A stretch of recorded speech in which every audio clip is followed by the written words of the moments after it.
Assalamualaikum dan salam sejahtera. Okey, hari ini saya nak bincang sikit pasal daun kuning bila masuk musim hujan. Okey, sebelum tu kita intro dulu.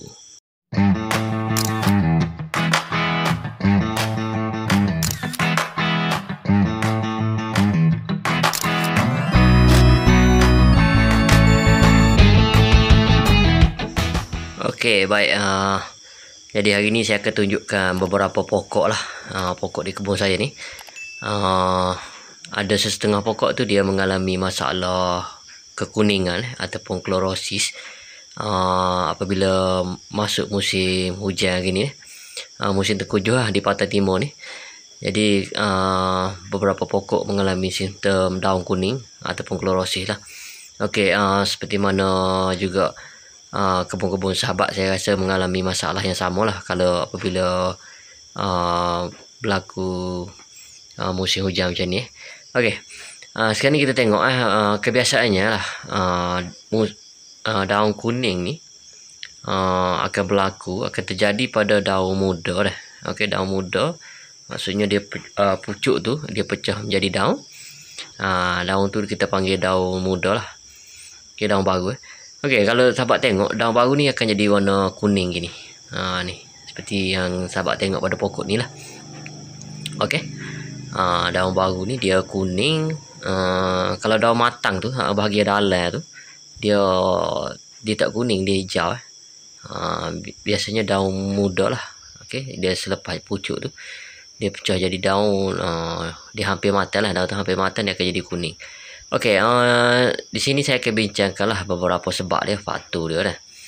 Okey, kalau tengok pada pokok ni lah, yang pertama yang saya boleh bagi tahu lah, apabila musim hujan ni dia akan berlaku lebih air dalam tanah dah.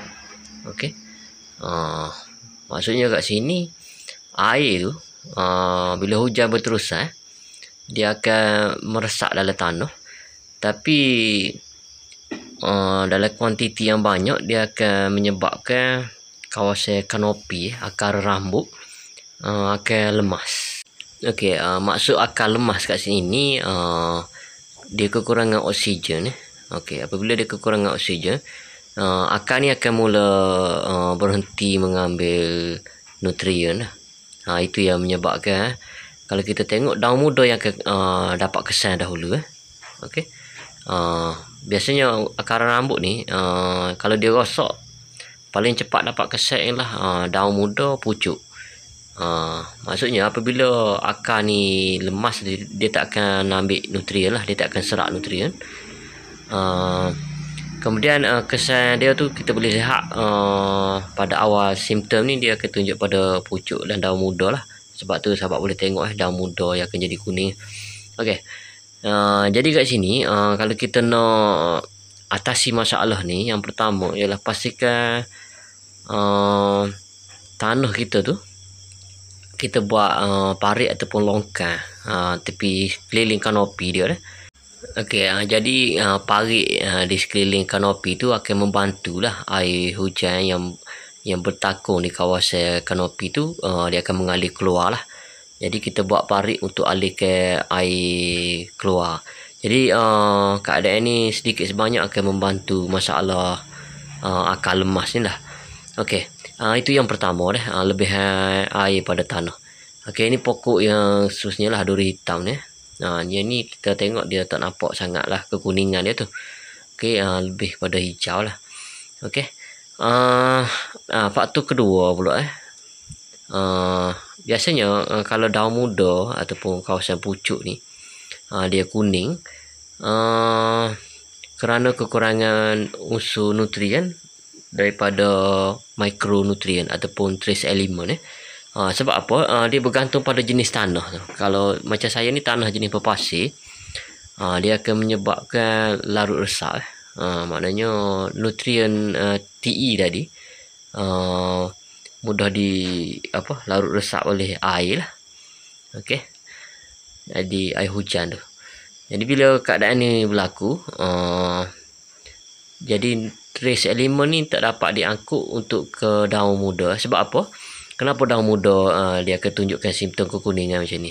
Okey, sebab trace element ni dia tidak bergerak dalam tumbuhan tu. Okey. Maksudnya kalau dia tak sampai ke pucuk, contohnya kita ambil zinc lah ataupun mangan, kalau dia tak sampai ke pucuk, ke daun muda, maksudnya kekurangan tu akan nampak dengan jelas lah. Kalau kita ambil nutrien, makronutrien seperti nitrogen, kalau kata daun muda tak cukup nitrogen, daun yang daun matang ataupun daun tua tu akan mula jadi kuning. Kemudian nitrogen tu akan beralih ke daun muda, dia akan support daun muda. Okey, daun muda akan jadi hijau, kemana kalau daun matang akan jadi kekuningan lah. Kalau nitrogen sebab dia mobile dalam tumbuhan ni. Kalau daun muda yang kuning macam ni, maksudnya dia lebih kepada mikronutrien lah. Sebab mikronutrien ni dia tidak bergerak dalam tumbuhan. Okey, itu faktor yang kedua lah. Okey, yang pokok ni lah pokok duri hitam. Okey. Yang ni yang kena dengan monyet hari tu lah. Okey, ini pula pokok susnya lah. Ni MK ni. Okey, pokok ni kalau kita tengok tak ada masalah sangat. Kalau tengok sini pun daun muda ni pun nampak juga kuning sikit-sikit. Tapi dia tidak teruk sangat lah. Okey. Pokok ni dah bawah tu saya tak potong lagi. Saya kena pruning tu buat apa? Dah bawah sangat tu kita akan buat lah. Dan kita akan buat secara berperingkat lah, sebab kita tak nak pokok ni mengejut kalau kita buat terlalu banyak dah tu. Okey, faktor yang ketiga dah. Okey, faktor ketiga ni sahabat perlu tengok pantau keadaan pokok bila musim hujan gini.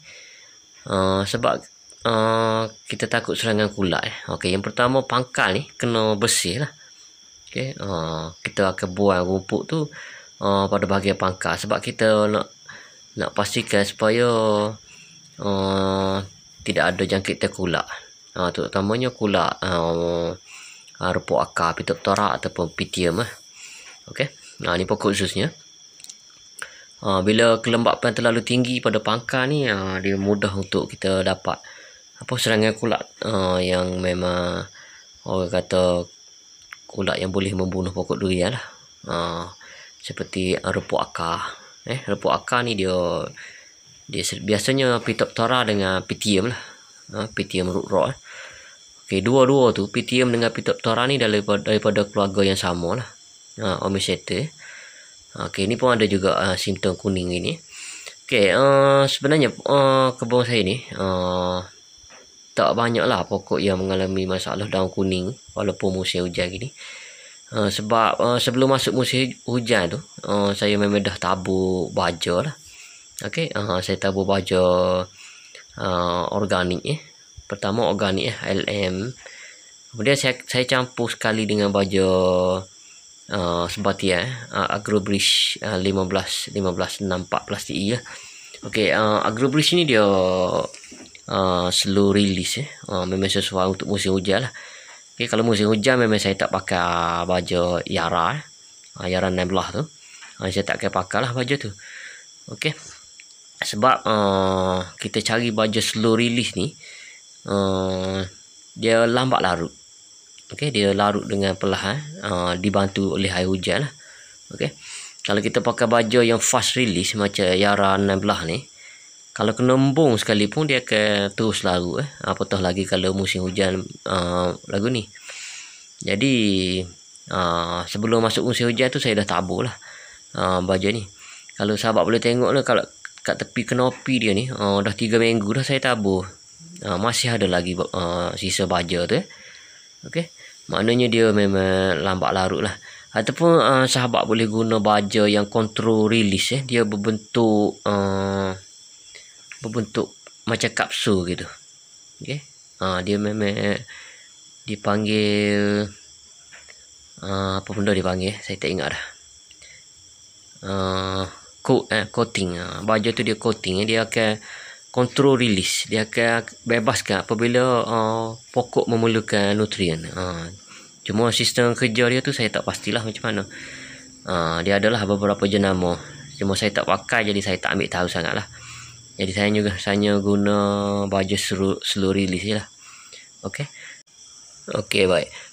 Ada juga sahabat-sahabat tanya, jadi penggunaan folia, racun serangga, racun kulak ni macam mana pula apabila musim hujan macam ni? Okey. Pada saya lah, pendapat saya, kalau hujan tu berhenti lebih daripada 2 jam ataupun 3 jam, bolehlah kita kita buat semburan pada daun, sama ada folia, racun serangga ataupun racun kulak. Okey.